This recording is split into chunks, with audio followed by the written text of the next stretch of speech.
Work-life balance. You've heard it 1,000 times. Your guidance counselor said it, your parents say it, LinkedIn influencers with their green check marks preach it like gospel, and it's destroying your 20s. Here's the truth nobody wants to tell you. Work-life balance is advice for people who've already made it. It's for the person maintaining altitude at 30,000 feet, not for you still sitting on the launch pad with your engines cold. You don't need balance. You need booster rockets. And if that makes you uncomfortable, good. That discomfort is your ambition screaming louder than your need to fit in. Today I'm going to explain why your 20s aren't about equilibrium. They're about escape velocity. Why obsession beats moderation. Why volume crushes talent. And why the loneliest years of your life might be the most important investment you'll ever make. Let's go. You are 22 years old. Right now, you have something that billionaires would pay millions to get back. Peak fluid intelligence, peak energy, and peak recovery. Your brain is a Ferrari. Your body is a compound interest machine. You can work 16-hour days, sleep 5 hours, wake up and do it again. You can learn a new skill in weeks that would take someone at 45 6 months to acquire. But here's the kicker. This window is closing. Fluid intelligence, your ability to solve novel problems, think on your feet, adapt, peaks in your mid-20s and declines steadily after that. Your testosterone, your neuroplasticity, your metabolic flexibility, all of it is on a timer.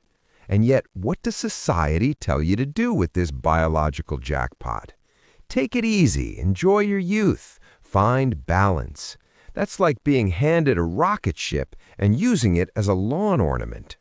Listen, in your 40s, you'll have to take it easy. Your back will hurt. You'll need 8 hours of sleep. You'll have kids, a mortgage, obligations.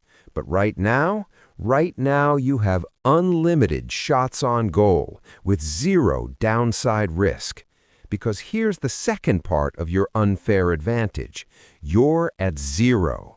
You have no reputation to destroy, no lifestyle to maintain, no legacy to protect. If you fail at 22, it's a story you tell at a party. If you fail at 52, it's a GoFundMe page. So the question isn't, can I afford to go all in? The question is, can I afford not to? Let me give you a metaphor that'll change how you see the next decade. When a rocket launches, it doesn't use the same amount of fuel to get to orbit as it does to stay in orbit. To break through the atmosphere, to escape the gravity of Earth, it needs booster rockets. Massive, inefficient, explosive bursts of energy that burn out and fall away once the rocket reaches space. But once you're in orbit, you barely need any fuel at all. You're gliding, you're maintaining. Your 20s are the booster rockets. The average life is gravity. It's the 9 to 5 you don't care about, the paycheck to paycheck cycle, the mediocre peer group, the vague dreams you never act on. And gravity is strong. It pulls you back down every single day. Work-life balance, that's cruise control. It's great if you're already in orbit, but you're not. You're still on the ground. And if you try to balance your way into orbit, you'll never generate enough thrust. You'll sputter, you'll stall, and you'll spend the next 40 years wondering what could have been. So what do you need instead? Obsession, volume, sacrifice. You need to work with an intensity that scares your friends. You need to say no to trips, to parties, to relationships that don't serve your mission. You need to be okay with people calling you crazy. Because here's the truth. The same people who tell you to slow down and enjoy life will be the same people asking you for advice in 10 years. Society sells you a lie that you can have it all at once. Get rich, get fit, build a family, travel the world, master a hobby, all in parallel, all in perfect harmony. Bullshit. Here's what actually works. Sequence, not parallel. Pick one goal. The goal that once achieved makes every other goal easier. For most people, that goal is financial escape velocity. Because here's the thing. Money doesn't buy happiness, but it does buy time, freedom, and options. And time, freedom, and options make everything else, fitness, relationships, hobbies, exponentially easier. Think about it.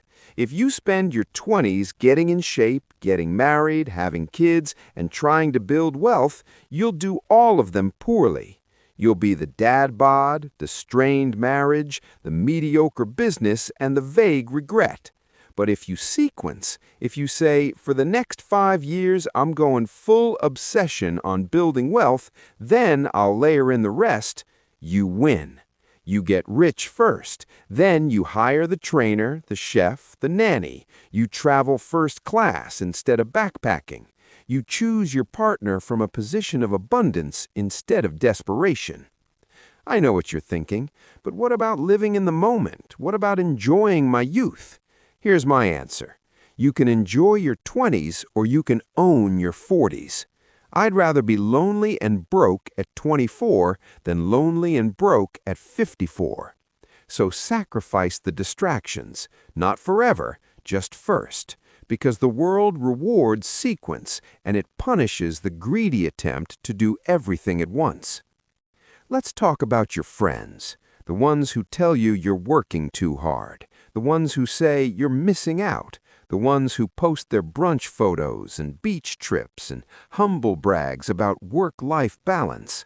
They are not your friends. They are anchors. Look, I'm not saying they're bad people, but they're operating on a different frequency. They've accepted average. They've made peace with mediocrity, and misery loves company. So when you start grinding, when you start saying no to the group chat, when you start choosing the 6 a.m. workout over the 2 a.m. bar crawl, they'll pull you back. Not with malice, but with concern. Dude, you're gonna burn out. Life is short, man. You only live once. And here's the insidious part. They're right. You only live once. But that's exactly why you can't afford to live like them. Because loneliness in your 20s isn't a bug, it's a feature. It's the signal that you've outgrown your environment. It's your ambition speaking louder than your need to belong. And if you can endure that loneliness, if you can sit in the discomfort of being the weird one who works weekends and skips happy hour, you'll find something better on the other side. You'll find a new peer group, the ones who get it, the ones who are building, not coasting, the ones who will push you forward instead of pulling you back. But you have to be willing to walk alone first. So ask yourself, would you rather be liked by average people or respected by exceptional ones? Here's where most people fail. Not at the start. Everyone's motivated at the start. And not at the end. The finish line motivates itself. People fail in the boring middle. The soul-crushing, progressless, why am I even doing this middle? You're 6 months into your business and you've made $3,000. You're 50 videos deep and your channel has 200 subscribers. You're sending cold emails and getting ghosted. This is where the world filters out the pretenders.